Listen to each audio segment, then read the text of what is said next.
Assalamualaikum warahmatullahi. Semuanya selamat datang kembali. Kita sering banget ya dengar soal puasa, tapi pernah nggak sih kita mikir lebih dalam, apa sih sebetulnya makna di balik nahan lapar dan haus? Kali ini, kita bakal coba gali lebih dalam soal keutamaan spiritual puasa berdasarkan kajian dari kitab Uqudul Juman.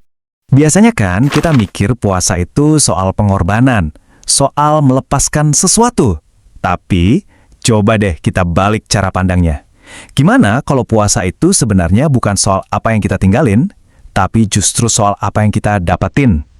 Sesuatu yang jauh lebih berharga. Penasaran kan? Yuk kita bedah bareng-bareng. Oke, pertama-tama penting banget buat kita sadar kalau puasa itu bukan sesuatu yang baru loh. Ini adalah sebuah panggilan, sebuah ibadah yang udah ada dari zaman dulu banget. Nah, landasannya itu ada di Al-Quran.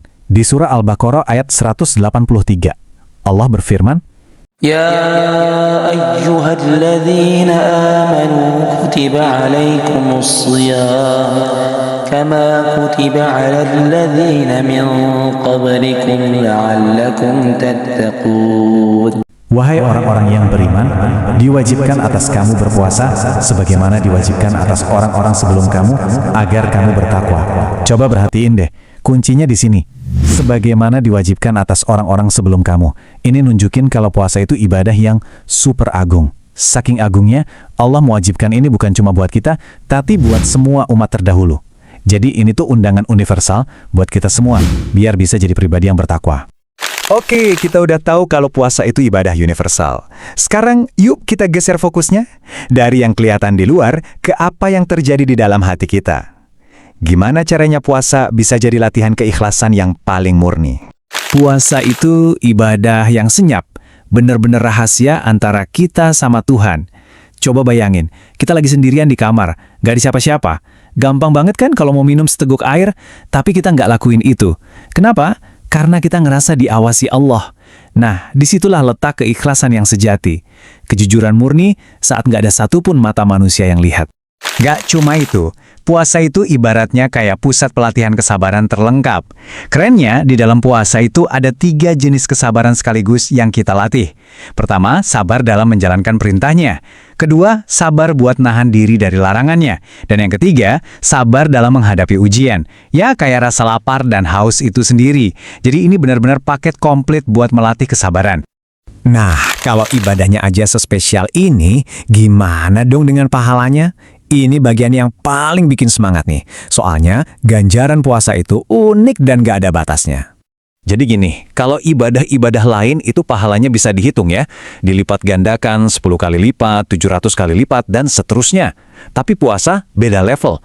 Pahala puasa itu gak ada angkanya, gak ada batasnya. Kenapa? Karena ganjarannya itu langsung, direct, dari Allah sendiri. Puncaknya itu ada di hadis qudsi ini, di mana Allah berfirman, puasa itu untukku, dan aku sendiri yang akan membalasnya. Coba kita renungin deh, Allah cara khusus mengklaim ibadah puasa ini untuk dirinya. Kalau yang ngasih hadiah itu adalah zat yang maha kaya dan maha pemurah, bisa bayangin gak sih sedahsyat apa hadiahnya nanti? Biar gampang bayanginnya, ini kayak ada seorang guru yang bilang ke murid kesayangannya, nilai kamu bagus banget, jadi hadiahmu bukan dari daftar yang udah disiapin ya, tapi hadiah spesial langsung dari saya pribadi. Wah, pasti hadiahnya itu luar biasa kan? Bukan sekedar pulpen atau buku. Nah, kira-kira begitulah perumpamaan balasan dari Allah buat orang yang berpuasa. Spesial dan tak ternilai. Dan ada satu hal lagi yang, wow, indah banget. Soal bau mulut orang yang puasa. Mungkin ya menurut kita atau orang lain, baunya kurang sedap. Tapi di sisi Allah, aroma itu justru lebih wangi daripada minyak kasturi terbaik sekalipun. Ini nunjukin betapa Allah itu sangat menghargai setiap bekas atau efek dari ketaatan yang kita lakukan. Luar biasa ya?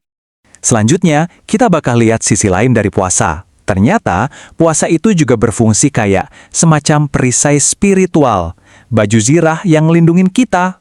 Nabi Muhammad SAW bersabda, puasa adalah perisai. Maksudnya apa sih? Maksud pertama, puasa itu jadi perisai buat lisan dan perbuatan kita.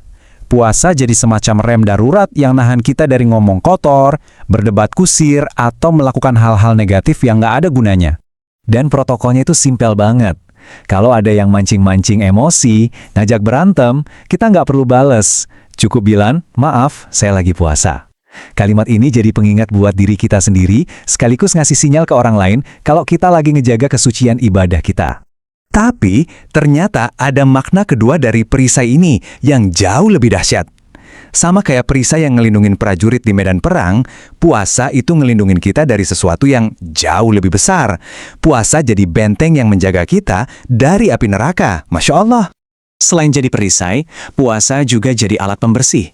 Ada hadis yang bilang, barang siapa yang berpuasa Ramadan karena iman dan mengharap pahala dari Allah, maka akan diampuni dosa-dosanya yang telah lalu.